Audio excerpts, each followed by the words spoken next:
भाव के भूखे हैं भगवान। काशी में एक ब्राह्मण के सामने से एक गाय भागती हुई किसी गली में घुस गई।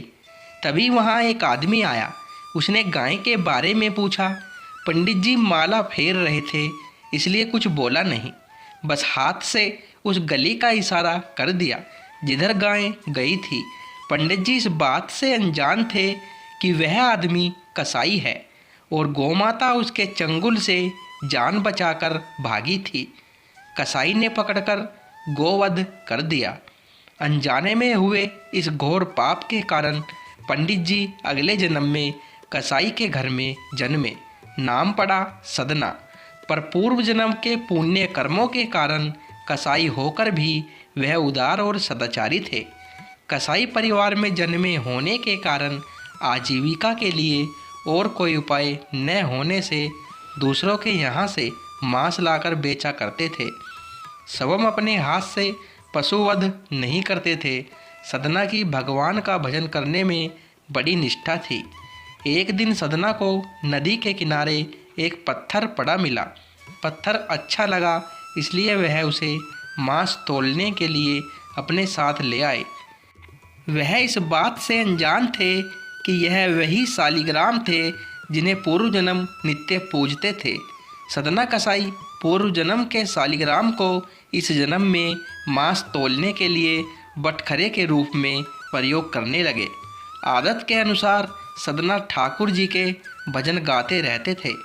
ठाकुर जी भक्त की स्तुति का पलड़े में झूलते हुए आनंद लेते रहते। बटखरे का कमाल ऐसा था कि चाहे आधे किलो तोलना हो, 1 किलो या 2 किलो, सारा वजन उससे पक्का हो जाता। एक दिन सदना की दुकान के सामने से एक ब्राह्मण निकले। उनकी नज़र बाट पर पड़ी तो सदना के पास आए और शालिग्राम को अपवित्र करने के लिए फटकारा। उन्होंने कहा, मूर्ख, जिसे पत्थर समझकर मांस तोल रहे हो, वे शालिग्राम भगवान हैं। ब्राह्मण ने सदना से शालिग्राम भगवान को लिया और घर ले आए। गंगा जल से नहलाया, धूप दीप चंदन से पूजा की। ब्राह्मण को अहंकार हो गया। जिस शालिग्राम से पतितों का उद्धार होता है, आज एक शालिग्राम का वह उद्धार कर रहा है। रात को उसके सपने में ठाकुर जी आए और बोले, तुम जहाँ से लाए हो वहीं मुझे छोड़ आओ।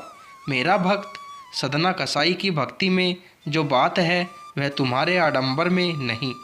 ब्राह्मण बोला, प्रभु, सदना कसाई का पाप कर्म करता है, आपका प्रयोग मांस तोलने में करता है। मांस की दुकान जैसा अपवित्र स्थान आपके योग्य नहीं। भगवान बोले, भक्ति में भरकर सदना मुझे तराजू में रखकर तोलता था। मुझे ऐसा लगता है कि वह मुझे झुला रहा हो। मांस की दुकान में आने वालों को भी मेरे नाम का स्मरण कराता है, मेरा भजन करता है। जो आनंद वहाँ मिलता था वह यहाँ नहीं। तुम मुझे वहीं छोड़ आओ। ब्राह्मण शालिग्राम भगवान को वापस सदना कसाई को दे आए। ब्राह्मण बोला, भगवान को तुम्हारी संगति ही ज़्यादा सुहाई। यह तो तुम्हारे पास ही रहना चाहते हैं। यह शालिग्राम भगवान का स्वरूप है। हो सके तो इन्हें पूजना, बटखरा मत बनाना। सदना ने यह सुना। अनजाने में हुए अपराध को याद करके दुखी हो गया। सदना ने प्रायश्चित का निश्चय किया और भगवान जगन्नाथ के दर्शन के लिए निकल पड़ा। वह भी भगवान के दर्शन को जाते एक समूह में शामिल हो गए, लेकिन लोगों को पूछने पर उसने बता दिए कि वह कसाई का काम करता था। लोग उससे दूर दूर रहने लगे। उसका छुआ खाते पीते नहीं थे। दुखी सदना ने उनका साथ छोड़ा और शालिग्राम जी के साथ भजन करता अकेले चलने लगा। सदना को प्यास लगी थी। रास्ते में एक गांव में कुआं दिखा तो वह पानी पीने ठहर गया। वहाँ एक सुंदर स्त्री पानी भर रही थी।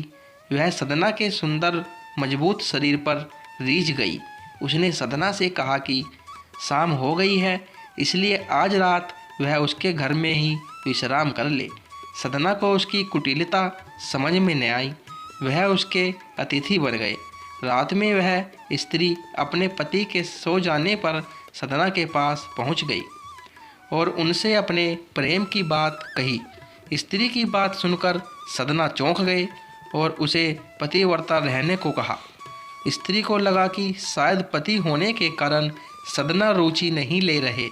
वह चली गई और सोते हुए पति का गला काट लाई। सदना भयभीत हो गए। स्त्री समझ गई कि बात बिगड़ जाएगी, इसलिए उसने रोना चिल्लाना शुरू कर दिया। पड़ोसियों से कह दिया कि इस यात्री को घर में जगह दी, चोरी की नीयत से इसने मेरे पति का गला काट दिया। सदना को पकड़कर न्यायाधीश के सामने पेश किया गया। न्यायाधीश ने सदना को देखा तो ताड़ गए कि यह हत्यारा नहीं हो सकता। उन्होंने बार बार सदना से सारी बात पूछी। सदना को लगता था कि यदि वह प्यास से व्याकुल गांव में न पहुंचते तो हत्या न होती। वह स्वयं को ही इसके लिए दोषी मानते थे, अतः वे मौन ही रहे।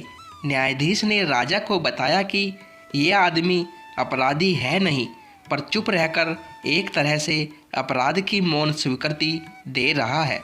इसे क्या दंड दिया जाना चाहिए? राजा ने कहा, यदि वह प्रतिवाद नहीं करता तो दंड अनिवार्य है, अन्यथा प्रजा में गलत संदेश जाएगा कि अपराधी को दंड नहीं मिला। इसे मृत्युदंड मत दो, हाथ काटने का हुक्म दो। सदना का दाया हाथ काट दिया गया। सदना ने अपने पूर्व जन्म के कर्म मानकर चुपचाप दंड सहा और जगन्नाथपुरी धाम की यात्रा शुरू की।